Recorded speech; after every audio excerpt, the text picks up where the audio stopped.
Buenas tardes compañeros, hoy vamos a revisar síndromes coronarios agudos con elevación del segmento ST, tema de mucha importancia, gran relevancia para el ENARM, porque recuerden que en cardiología hay tres temas súper importantes como son síndromes coronarios agudos, hipertensión arterial sistémica e insuficiencia cardíaca. Con esos tres tienen la base necesaria para responder la mayor parte del bloque de cardiología y el resto pues lo estamos revisando a través de pequeños flashcards o esquemas en las otras redes sociales que tenemos. Entonces no olviden visitarlas para complementar todos estos temas y también estar listos para lo que se les venga en sus simuladores. Vamos a iniciar entonces con la definición y se refiere a la evidencia de daño miocárdico con elevación de troponinas cardíacas mayores al percentil 99. Esto en un contexto clínico compatible con isquemia miocárdica.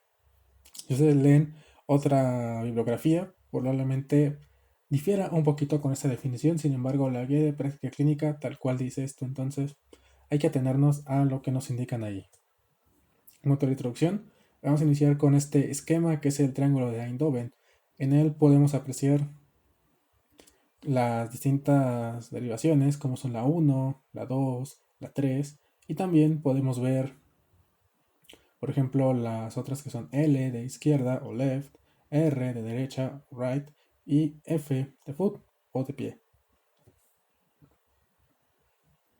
Esto tiene relevancia porque nosotros trazamos una línea a la mitad del corazón donde se representa el triángulo, nos van a quedar dos caras, superior e inferior. Y justamente como pueden ver acá, la cara 2, 3 y F o ABF pues corresponderán a la cara inferior del corazón. Entonces es importante porque en algunos casos clínicos solo te piden saber eso, cuál es la cara que se está afectando y muchas veces es la inferior. Entonces, una vez más, 2, 3 y ABF corresponderán a la cara inferior. Mientras que, por ejemplo, 1 y ABL, si trazan otra línea imaginaria acá, pues será la lateral. Aquí tenemos el electrocardiograma, que pues si ustedes lo ven así, probablemente no sean muy buenos leyéndolo, como casi todos nosotros que no sabemos leer un electro, pero si lo dividimos en pedacitos, se nos hará un poquito más fácil el poder reconocerlo. Aquí tenemos esta división que se irá coloreando. Por ejemplo, aquí tenemos la cara lateral, en donde vemos que corresponde a las derivaciones 1, ABL, B5 y B6. Después tenemos la cara inferior, que corresponde a lo que acabamos de revisar, donde está la 2, 3 y ABF. Posteriormente tenemos B1 y B2, que corresponderán a la porción septal, y finalmente la porción anterior que corresponderá a B3 y B4. Su literatura también les puede decir que la cara anterior puede ir un poquito más lejos, decir que va de B1 a B6, tal cual viene aquí. Sin embargo, pues hay que reconocer que así es como buscamos la mayoría de las veces en cada porción del corazón las derivaciones afectadas. Tenemos la tablita de la guía de práctica clínica, donde nos dice de acuerdo a la localización del infarto qué derivaciones va a estar afectada y cuál es la arteria que está ocluida. Por ejemplo, como acabamos de ver acá, la derivación anterior, aquí dice que corre de B1 hasta B6, como se puede ver acá.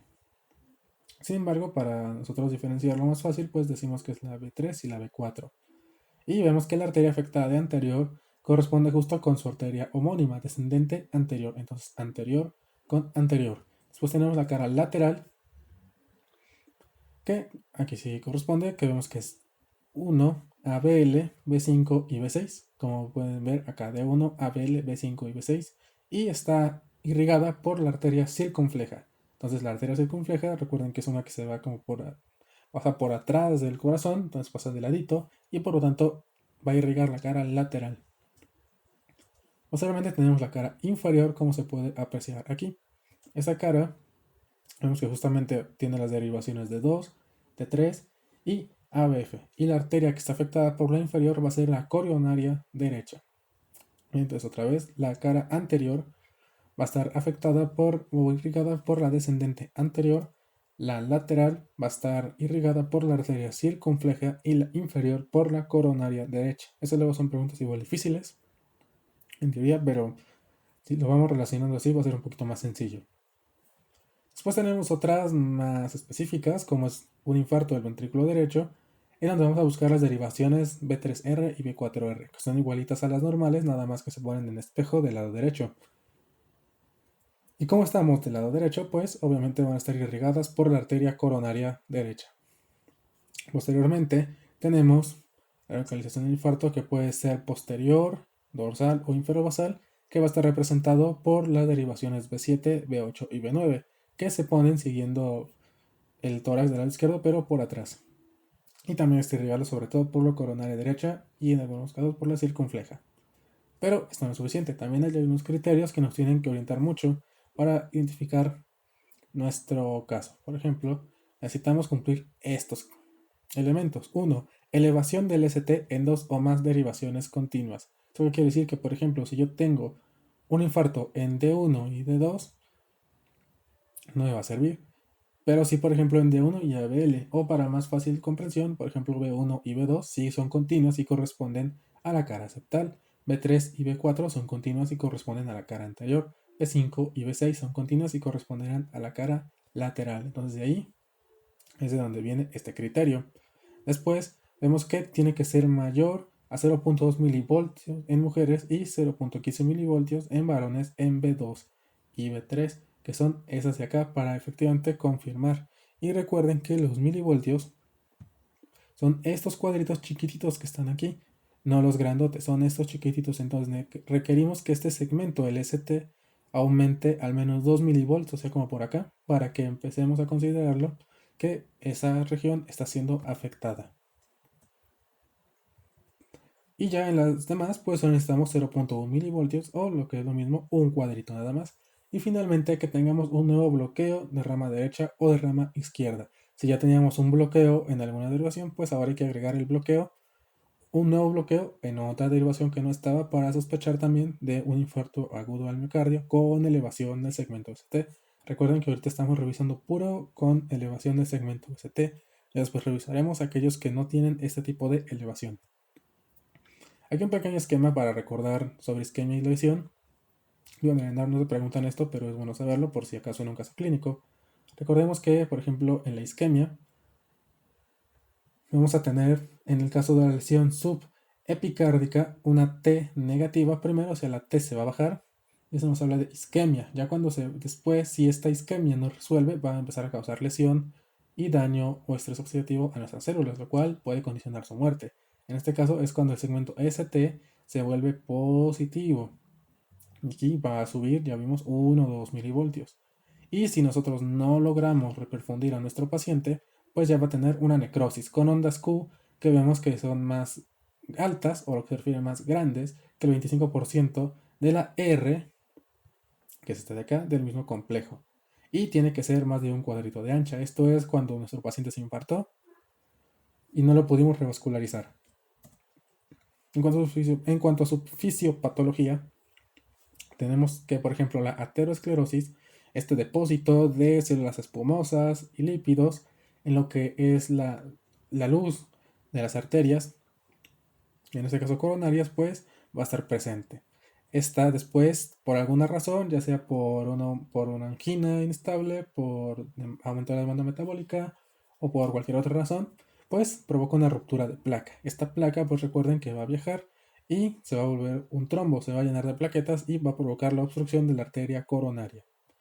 Una vez aquí, pues va a haber un desequilibrio homeostático, ya que no va a permitir que pase correctamente el flujo sanguíneo y por lo tanto no va a cubrir las demandas metabólicas, lo cual va a llevar a la liberación de citocinas proinflamatorias. Esto va a provocar un desequilibrio entre oferta y demanda de oxígeno.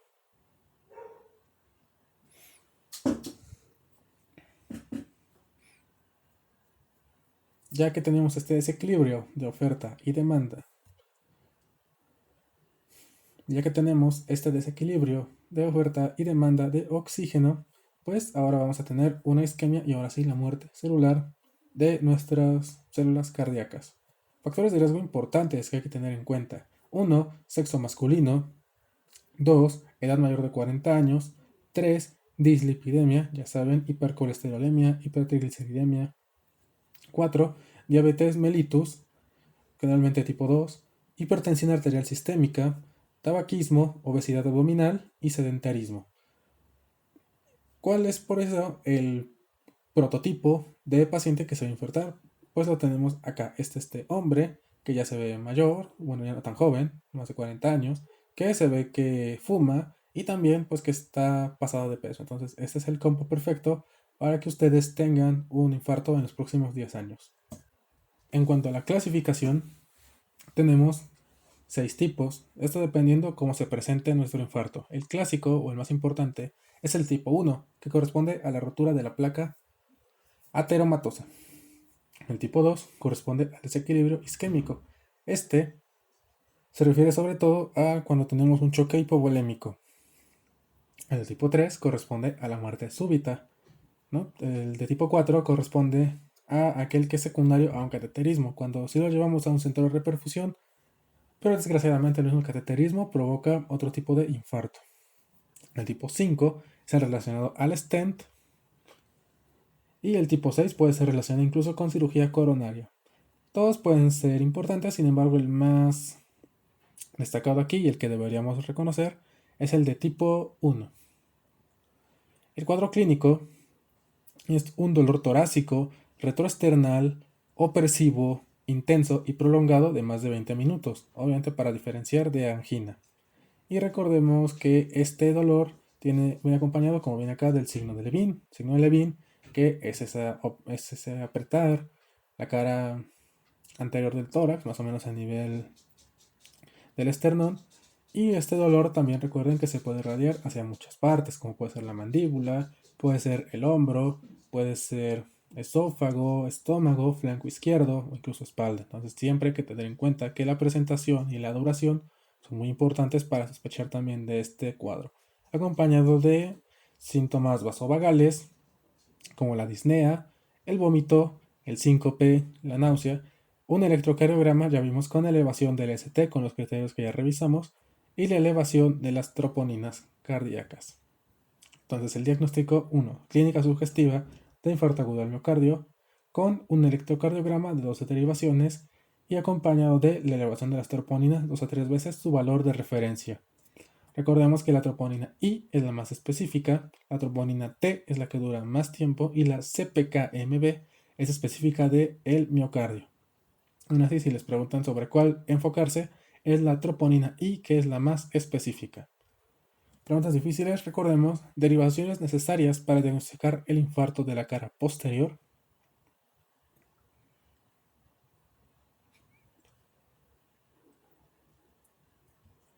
Efectivamente, B7, B8 y B9. Ahora, derivaciones necesarias para diagnosticar un infarto de ventrículo derecho. Recuerden, también ya lo revisamos y son justamente la B3R y la B4R. Y finalmente, cuando hay que realizar un ecocardiograma.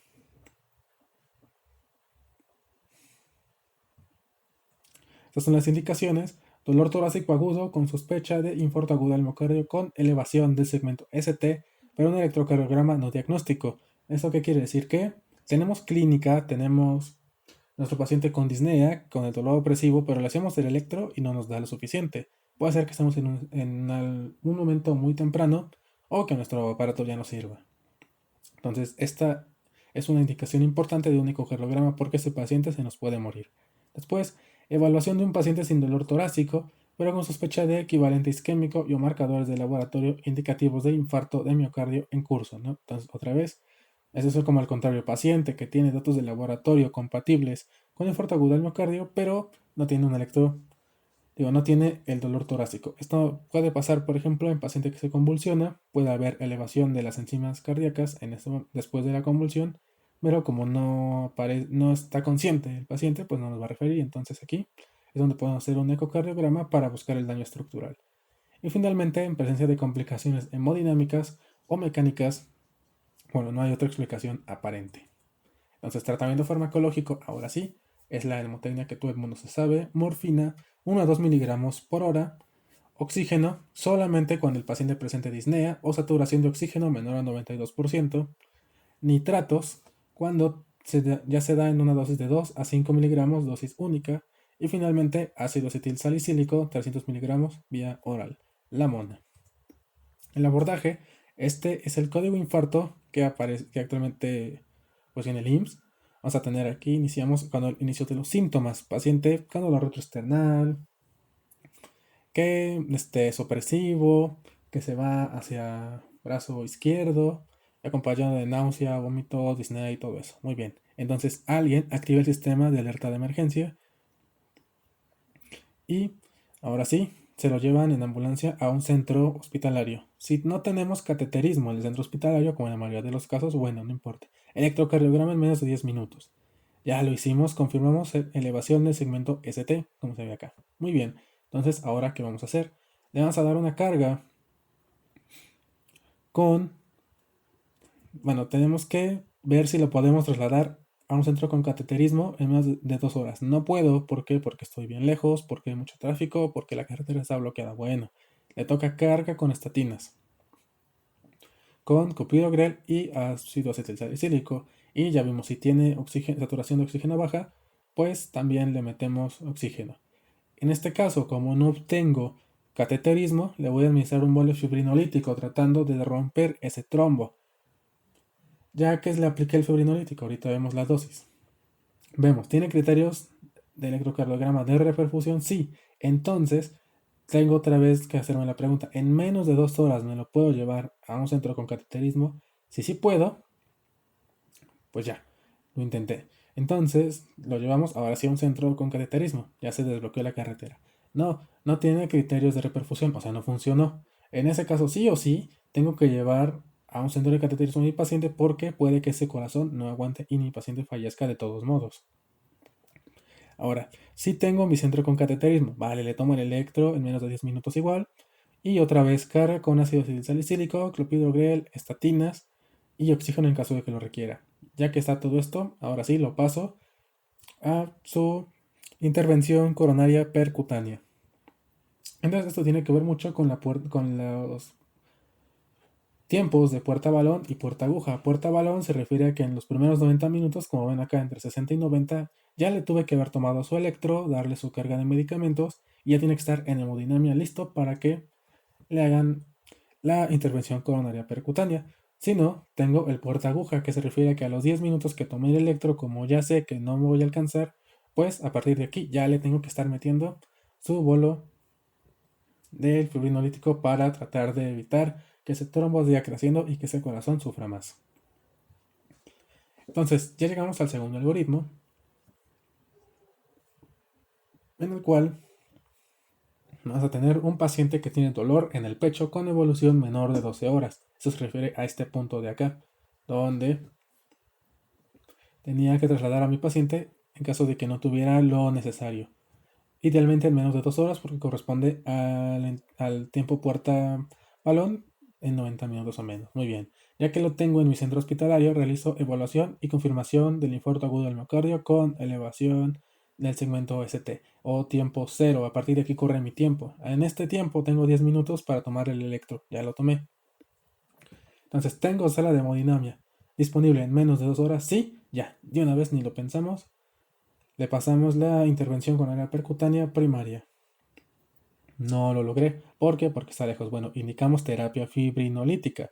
Terapia fibrinolítica que vamos a incluir, en este caso, enoxaparina o clopidogrel. Aquí está la dosis. Y lo más importante, vamos a utilizar tenecteplasa. Con tenecteplasa, esta es la dosis de acuerdo al peso. Se las pueden preguntar. Dicen que la han llegado a preguntar. A mí no me tocó, pero está muy fácil. Si pesa menos de 60 kilos, le ponemos 30 miligramos. Si pesa de entre 60 y 70 kilos, 35 miligramos. Si pesa entre 70 y 80 kilos, le ponemos 40 miligramos. Si pesa entre 80 y 90 kilos, le ponemos 45 miligramos. Y si pesa más de 90 kilos, 50 miligramos. Forma fácil de aprender. El valor máximo sobre 2, 60 sobre 2, 30, 70 sobre 2, 35 y así nos seguimos. Muy bien, ya. Y aparte, si tiene 75 años o más, le reducimos a la mitad la dosis. O sea, si son 60 kilos, pues 30 y sobre 2, 15. Así de sencillo. ¿Tenemos éxito? No, chin. Bueno, realizamos intervención coronaria percutánea de rescate lo más pronto posible. No sé cómo, pero lo sacamos de ese hospital y lo llevamos a donde sí le puedan realizar ese tratamiento. Si tengo éxito, bueno, hacemos. Ahora, de todos modos, intentamos llevarlo a un lugar donde haya la intervención coronaria percutánea o si no, farmacovigilancia y también invasiva en las siguientes 2 a 24 horas a ver si no se nos infarta más. Contraindicaciones relativas y absolutas para la terapia fibrinolítica es muy importante saberlas porque dependiendo podemos incluso matar a nuestro paciente tratando de hacerle un bien. Entonces, por ejemplo, contraindicaciones relativas, evento vascular cerebral isquémico transitorio en los 2 meses precedentes, o sea, ese evento que duró menos de 24 horas y no dejó secuelas. Que actualmente tenga tratamiento anticoagulante oral, o sea, warfarina, que esté embarazada o esté en la primera semana posparto porque podemos provocar hemorragia obstétrica, enfermedad hepática avanzada, endocarditis infecciosa, biopsia en órgano no compresible en los últimos 10 días, reanimación cardiopulmonar traumática o trombocitopenia menor a 100.000 y anticoagulación con INR mayor a 3. Estas son relativas, hay que valorar riesgo-beneficio. Y absolutas, que si tiene una sola ya no le puedes pasar la fibrinólisis y a ver cómo lo haces para que llegue a un lugar donde le puedan hacer intervención con área percutánea lo más rápido posible. Entonces tenemos hemorragia activa. Si tiene hemorragia activa ya no se puede ir. Si tiene hemorragia intracraneal previa o ABC desconocido, en cualquier momento tampoco. Si tiene hipertensión refractaria o que tenga crisis hipertensiva con una sistólica mayor a 180 o una diastólica mayor a 110, tampoco puede pasar. Que tenga antecedente de EBC en los 6 meses precedentes, tampoco pasa. Que tenga malformación arteriovenosa, tampoco pasa. Traumatismo, cirugía mayor, no, ya no es candidato. A fibrinolisis, hemorragia gastrointestinal en el último mes tampoco. Se le reventó la úlcera esofágica en el último mes, menos, porque si no, ahora nos va a vomitar sangre y ahí sí se nos va a ir. Síndrome aórtico agudo tampoco. Entonces, todas estas son absolutas. Recuerden, si está sangrando ahorita o si está medio inestable, no le pasen. Y finalmente tenemos el algoritmo de las complicaciones. O sea, ya lo salvamos, bueno, pero pues no va a quedar tan bien. Entonces tenemos paciente mayor de 20 años con el infarto con estratificación temprana en UCI. Muy bien, entonces vemos, existen complicaciones, hay que valorar. No tiene complicaciones. Bueno, entonces solo vamos a realizar escalas Grace y TIMI. La que nos importa es TIMI. Y las metas son muy importantes tenerlas en cuenta porque esas sí se las van a preguntar y también son necesarias para asegurar que su paciente no vuelva a tener un infarto o disminuir al mínimo la probabilidad de que vuelva a tener un infarto y esta vez no lo logre. Entonces son LDL menor a 55 miligramos sobre decilitro, lo cual logramos con estatinas, hemoglobina glicada menor a 6, diabético o no diabético para evitar complicaciones cardiovasculares producto de la diabetes, presión arterial menor a 130/80, como vimos en la clase de hipertensión, y cese del tabaco, definitivo. Algunas unidades de medicina familiar incluso tienen programas para cese del tabaco, entonces las pueden mandar a sus pacientes ahí, ya sea que les den terapia psicológica o si no, que les den medicamentos para las adicciones. Sí funciona muy bien, sin embargo, pues tienen que referirlos adecuadamente. Por el otro lado, sí tiene complicaciones mi paciente, ok, hay que ver qué está fallando. ¿Tiene falla ventricular? Sí, ok. Presenta estado de choque. No presenta estado de choque, lo tratamos como una insuficiencia cardíaca, insuficiencia cardíaca nada más. Entonces le damos beta bloqueadores, IECA, diuréticos, nitratos, oxígeno, lo que vimos en la presentación. Si los tiene, ok, entonces vamos a ver si hay complicación mecánica. Si hay complicación mecánica, podemos valorar realizar cateterismo, ecocardiograma, darle inotrópicos, etcétera, etcétera. Cosas ya muy específicas, esto no nos lo van a preguntar. ¿No existe complicación mecánica? Bueno, pues como si tuviéramos insuficiencia cardíaca, pero ya con complicaciones. Entonces le podemos dar inotrópicos, podemos administrar volumen, etcétera, etcétera. En cuanto a arritmias, tenemos fibrilación auricular. Entonces vamos a controlar el ritmo y la frecuencia. Vamos a dar anticoagulación, dependiendo de nuestro puntaje de la escala CHA2, de 2, PASC. Dependiendo, como ya vimos en la publicación a cómo se calcula, si nos da 2, pues ya lo anticoagulamos, si no, pues nada más le damos aspirina y clopidogrel. También podemos utilizar bloqueadores o inhibidor del factor 10A. Si tiene arritmias, vamos a ver si tiene taquicardia o fibrilación. Tiene taquicardia sin deterioro hemodinámico, pues entonces hay que controlar nada más el ritmo y la frecuencia cardíaca y también corregir el desequilibrio hidroelectrolítico generalmente causada por alteraciones en el potasio. Por otro lado, tenemos entre nuestras arritmias taquicardia ventricular con deterioro hemodinámico o fibrilación ventricular, obviamente con deterioro hemodinámico. Entonces vamos a realizar cardiovención eléctrica con 200 joules. Es importante que sí se aprendan los joules porque esas se las pueden preguntar. y también indicar, puede ser amiodarona intravenosa, gilocaína, epinefrina, vasopresores, betabloqueadores, si no hay contraindicación, y corregir el desequilibrio hidroelectrolítico. Todo esto se revisa en el ACLS, entonces en su momento ya lo revisaremos más a fondo. Y finalmente, ¿tiene alteraciones en la conducción AB? Si los tiene, vemos si es de segundo o tercer grado y si es persistente o con sintomatología, por ejemplo, que tenga síncope, que tenga disnea, que tenga intolerancia al ejercicio. Bueno, entonces vamos a colocar un marcapasos definitivo y ya se va a su seguimiento a segundo o tercer nivel de atención en cualquiera de los dos casos. ¿Tiene mejoría mi paciente? Ya le hicimos, se va a seguimiento. ¿No tiene mejoría mi paciente? Bueno, entonces realizamos ablación, radiofrecuencia o incluso colocación de desfibrilador. Y de todas formas, se va a segundo o tercer nivel. O sea, lo tiene que ver el cardio. Aquí es donde ya nosotros dejamos de trabajar y pues ya cada quien se encargará de su área. Finalmente, estadificación posterior, tenemos dos escalas que son sobre la mortalidad en el paciente. Está el Philip-Kimball y el TIMI. La más preguntable es Philip-Kimball porque se calcula fácilmente. Philip-Kimball 1, paciente que no tiene falla cardíaca y por lo tanto su mortalidad va a ser del 5%. Philip-Kimball 2 va a ser paciente que ya está teniendo datos de falla cardíaca, que muchas veces lo refieren como que tenga ritmo de galope, o sea, que tenga S3. Este, como ya es más agresivo, pues tiene 10% de mortalidad. 3. El corazón está fallando tanto que ahora ya, no, ya está la bomba, como que se está regresando el agua. Entonces, vamos a tener edema pulmonar. Esos pacientes, cuando ya tienen una clase 3, pues ya tienen mortalidades del 40%. Y finalmente, choque cardiogénico, pues que el corazón de plano si tiene un daño tan grave que ya la bomba ni siquiera arranca y por lo tanto tiene una mortalidad del 90%. Forma fácil de aprovecharse el Philip-Kimball. 1. Tu paciente llega a urgencias sin ninguna alteración importante. El 2, pues ya está empezando a fallar la bomba, entonces va a tener como un ruidito, ¿no? Que te está indicando que está fallando. Esto se refiere a la falla cardíaca y tú te vas a acordar de él como un S3. 3. La bomba ya no solo tiene un ruidito, ya de plano no está funcionando bien, ya se está regresando el agua, entonces vamos a tener edema pulmonar. Y 4. La bomba ya no funciona. Así de sencillo, tú lo puedes aprender.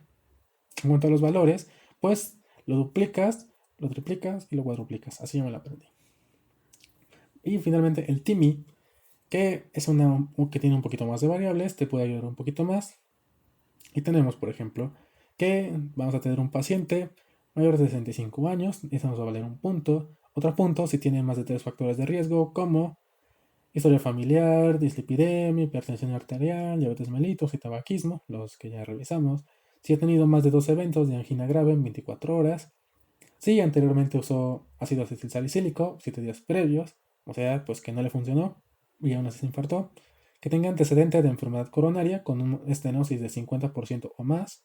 Que tenga elevación de biomarcadores cardíacos y que tenga cambios en el ST. Vean cómo aquí baja el umbral mayor de 0.5 milímetros. Más bien, aumenta mucho el umbral mayor de 0.5 milímetros. Entonces, el riesgo bajo, aquel paciente que tenga de 0 a 2 puntos. O sea, por ejemplo, un señor de 65 años que tenga factores de riesgo. Se infartó, pero no le encontré ninguno de los otros. Así quedó. Un riesgo intermedio, aquel paciente que aparte de tener más de 65 años, que tiene 3 factores de riesgo, que tuvo elevación de biomarcadores cardíacos y cambios en el ST, pues ya le ponemos un riesgo intermedio y tiene probabilidades del 7% de morir. Y finalmente, riesgo alto, aquel paciente que es de 65 años, tiene 3 o más factores de riesgo, tiene elevación de las troponinas, tiene un cambio en el ST mayor a 0.5 milímetros, o sea, un cuadro grandote, y aparte, por ejemplo, tiene 2 eventos de angina grave o tuvo antecedentes de enfermedad coronaria, pues su riesgo sube hasta el 19%, entonces una de cada 5 probablemente va a morir por este infarto agudo al miocardio. Complicaciones de su tratamiento, por ejemplo, hay que ingresar a estos pacientes a la UCI y vigilar sobre todo a aquellos que ya queden con una FEBI menor al 40%. De ahí que tengamos que hacer el ecocardiograma o solicitarlo en su defecto, ¿no? Brindar anticoagulación con ACOT o con warfarina y amiodarona en caso de que haya fibrilación auricular. Ya revisamos en un post cómo se trata la fibrilación auricular. También hay que valorar usar diuréticos de asa como furosemida, esto en caso de edema agudo de pulmón, como revisamos en la clase de insuficiencia cardíaca. En caso de choque cardiogénico, podemos administrar noradrenalina y otro vasopresor, para que todo esto es consecuencia de la insuficiencia cardíaca, como pueden notar, y realizar el ecocardiograma en busca de lesiones estructurales y de paso calcular la FEBI. ¿Por qué? Pues porque ya vimos que una vez que sobrevives a tu infarto, pues como una parte quedó mal, ya no va a funcionar, pues ahora vas a tener insuficiencia cardíaca el resto de tu vida. Metas y seguimiento, muy importante. Antiplaquetarios, ácido salicílico, 100 a 150 miligramos al día. La 100 es la de Protec. Y 150, pues que partas la tableta que te dan en tu unidad de medicina familiar y la partas en dos. La presión arterial, ya revisamos, menor a 130, 80 milímetros de mercurio. El colesterol, LDL, menos de 55 miligramos sobre decilitro. Y para esto hay que usar estatinas de alta potencia, como atorvastatina, sus 80 miligramos al día, sí o sí. Y aparte, pues, darle una dieta adecuada, ¿no? Libre de ácidos grasos. El tabaquismo, suspensión absoluta. La guía hace mucho hincapié cada que puede en la suspensión del tabaco, entonces sí es sumamente importante. Y también va a ser una medida que te van a preguntar mucho como factor de riesgo más importante o como medida más importante para evitar la recurrencia del infarto. La dieta tiene que ser menor a 1500 kilocalorías, algo súper difícil, yo creo, pero pues así marca la guía. Supongo que para que bajen de peso sumamente rápido. Entonces hay que tenerlo en cuenta. Y ejercicio, 150 minutos a la semana de intensidad moderada a intensa, que generalmente se divide en 30 minutos, 5 días por semana. Hay que tenerlo mucho en cuenta. Y bueno, así acaba la clase de hoy. ¿Saben? Síganos en nuestras redes sociales. Ahí publicamos muchísimo contenido que pueda ayudar a estudiar esas materias o con formas más sencillas de aprenderlo que no sea por medio de presentaciones. Entonces, síganos porque también aquí luego hacemos cuestionarios. No olviden suscribirse, activar la notificación y